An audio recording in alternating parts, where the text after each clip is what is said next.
This is the second episode in an alternate history series on what if the Kalmar Union never fell. In this episode, I'll be taking a look at the Kingdom of Scandinavia today.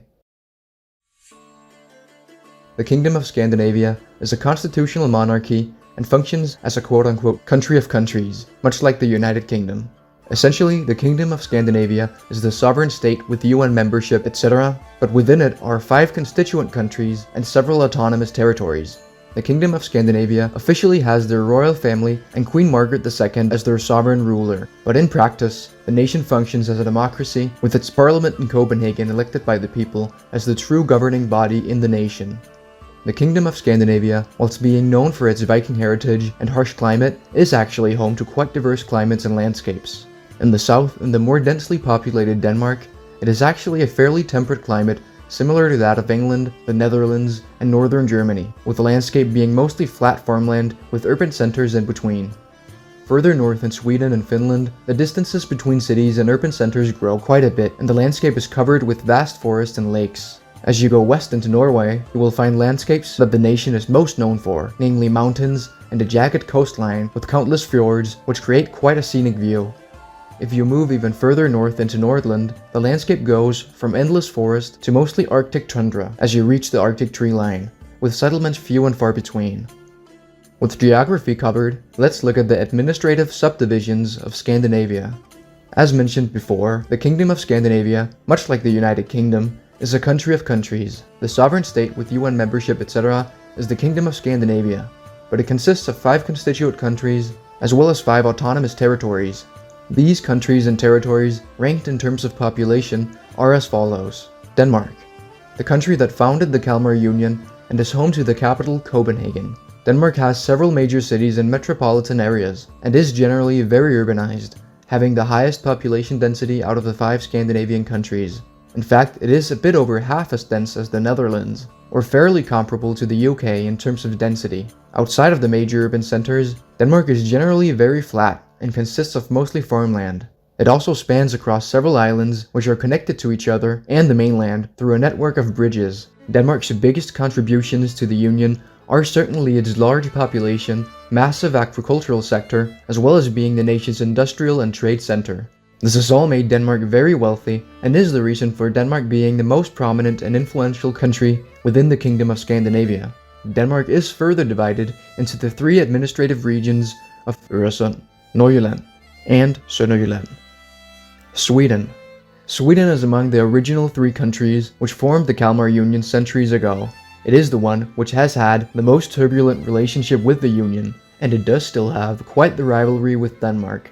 Despite this, there would be no Union without Sweden, and the country is home to many of Scandinavia's famous cities such as Stockholm, and what is arguably Scandinavia's cultural capital and center, Elfsborg. Outside of these urban centers, Sweden is generally very forested, with farmland and lakes in between these vast forests. Sweden is also further divided into the 3 administrative regions of Svealand, Jutland, and Värmland-Dalarna. Finland. Finland was established as its own constituent country within the Kingdom of Scandinavia as a way to dispel independence movements and recognize the Finnish people by giving them some sovereignty. Before that, it had been a part of Sweden.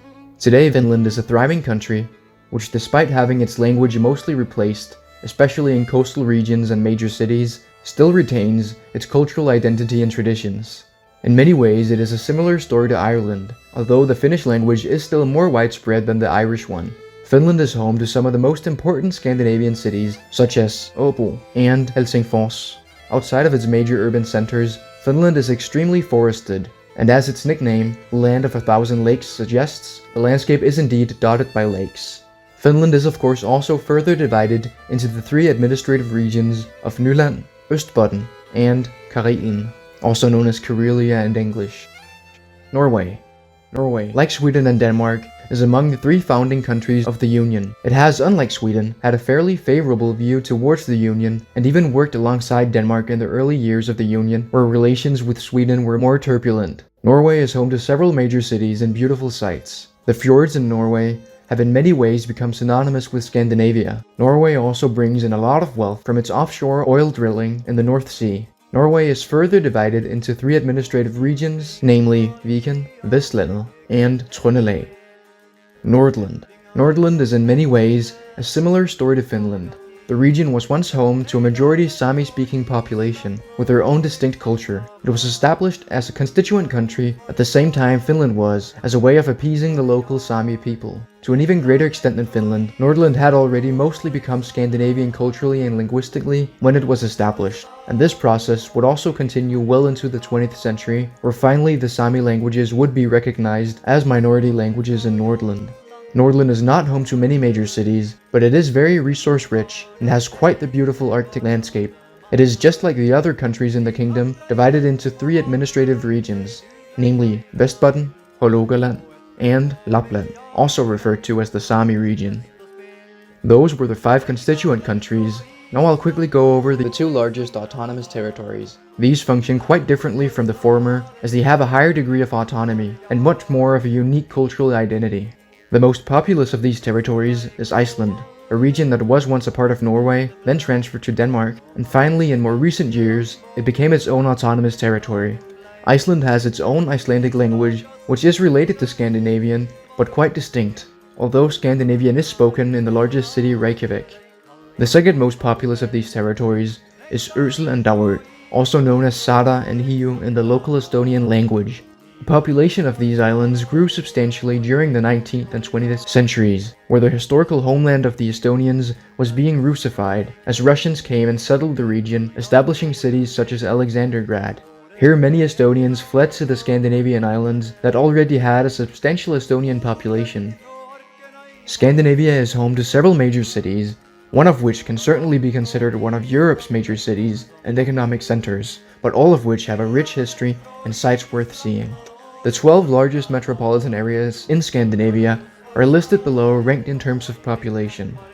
Öresund, or Greater Copenhagen, the largest metropolitan area and city in Scandinavia, is of course the capital of both the Kingdom of Scandinavia as well as Denmark, Copenhagen. Copenhagen creates a vast urban area, the suburbs of which extend across the eastern half of the island of Zealand.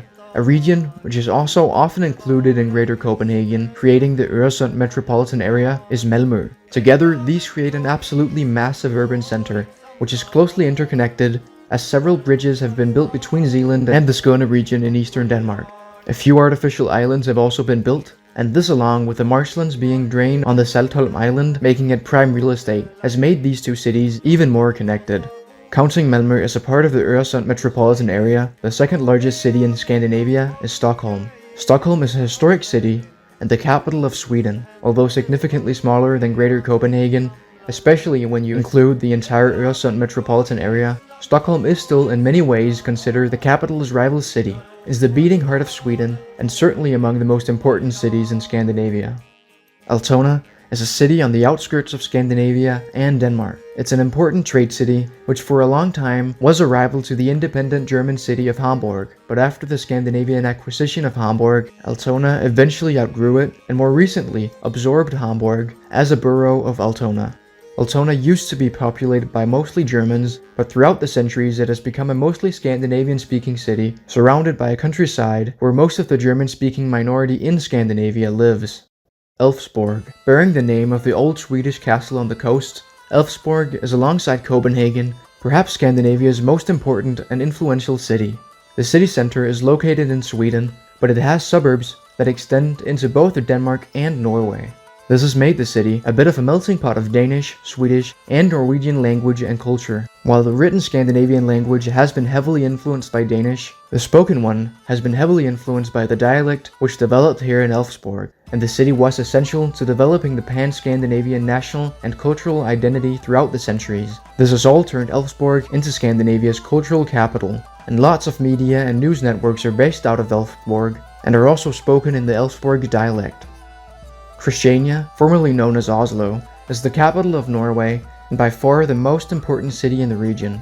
It is the center of industry and culture in Norway, and has in many ways contributed to the standardization of Scandinavian as a single language. Åbo, or Turku in Finnish, is the largest city in Finland. The city grew substantially due to its proximity to Sweden and Stockholm, as for a long time, Finland was a part of the constituent country of Sweden. Åbo is a Finnish city with an especially prominent Scandinavian influence, as a large majority here speak Scandinavian rather than Finnish. The next 5 cities on the list are Aarhus, the largest city in North Jutland, a region of Denmark. Trekantsområdet, another major metropolitan area in Denmark. Lübeck, another formerly German-speaking border town, much like Altona. Norrköping, apart from Elfsborg, the largest city in the Jutland region of Sweden. Bergen, the second largest city in Norway, which has played an important role in the Scandinavian oil industry. Scandinavia has a population of a little over 45 million, making it the 8th most populous nation in Europe, just barely below Spain. Scandinavia, whilst having a standardized language called Scandinavian, is not a completely homogeneous nation. As can be seen here, around 83.5% of the nation speak Scandinavian, but there are also several other minority groups worth mentioning. The second largest linguistic group in Scandinavia is Finnish, which around 3.5% speak. Within Finland specifically, it is around 17% of the constituent country. The third largest group is the German speakers, which make up around 2.9% of the nation. In the area known as Holsten, a historical province within the Danish region of southern Jutland, these Germans make up around a third of the population, living mostly in rural areas, with Scandinavians still making up a bulk of the population in the cities. After German speakers, the minority groups become quite small. Less than 1% of Scandinavians speak Icelandic, Shetland Nord, or Faroese. And these are people living, of course, on Iceland, the Faroe Islands, and the Shetland Islands. Less than 1% also speak the Sami languages, specifically around 70,000 people in the rural parts of the Lapland region in Nordland. The remaining 10% are a mix of different recent immigrant groups, such as other Europeans like Poles, Romanians, as well as Middle Eastern immigrants, such as Turks, Iraqis, and Afghans. These groups don't make up quite a majority anywhere, and thus can't be seen on the map, but they are mostly concentrated in and around major Scandinavian cities. Now let's take a quick look at the Scandinavian economy. Scandinavia has an abundance of natural resources, such as metals in Nordland and vast oil reserves in the North Sea. This makes Scandinavia an incredibly wealthy nation. It is in fact the 4th largest economy in Europe, just barely behind France and the UK, but well ahead of Italy and Russia. On the world stage, this places Scandinavia as the 8th largest economy, as the United States, China, Japan, and India, economies that are all larger than the Scandinavian one, are added to the list. Per capita, Scandinavia is also among the wealthiest countries in the world, with a GDP per capita of a little over 58,000. This makes it the 9th richest country in the world per capita, only slightly behind the United States and well ahead of other major European powers. Scandinavia has close relations with many nations across the world, especially ones in the West, as it is a member of NATO and an important American ally in Europe. This has made relations with Russia fairly turbulent, especially since the border between the two nations is so close to the second largest Russian city, Alexandrograd. Scandinavia didn't join the European Union, mainly due to its high GNP, which would mean that Scandinavia would have to pay quite a high membership fee without many benefits. But Scandinavia founded its own intergovernmental union, the Nordic Council. This was formed by the Kingdom of Scandinavia, along with its former colony of Finland and the newly independent nations of Latvia and Lithuania after the fall of the USSR. The Nordic Council is essentially an official body for cooperation among the Nordic and Baltic countries, held together by a shared history and culture. This council has brought about several unifying elements in the region, such as free travel between members, as well as a common currency, the Nordic krona. But that's just about all for now. Stay tuned for more content, and don't forget to subscribe and hit the bell button if you haven't already. If you could also like the video if you enjoyed it, and leave suggestions and input in the comments, I would greatly appreciate it. Also, consider becoming a channel member if you really want to do that extra bit and support the channel directly. See you in my next video.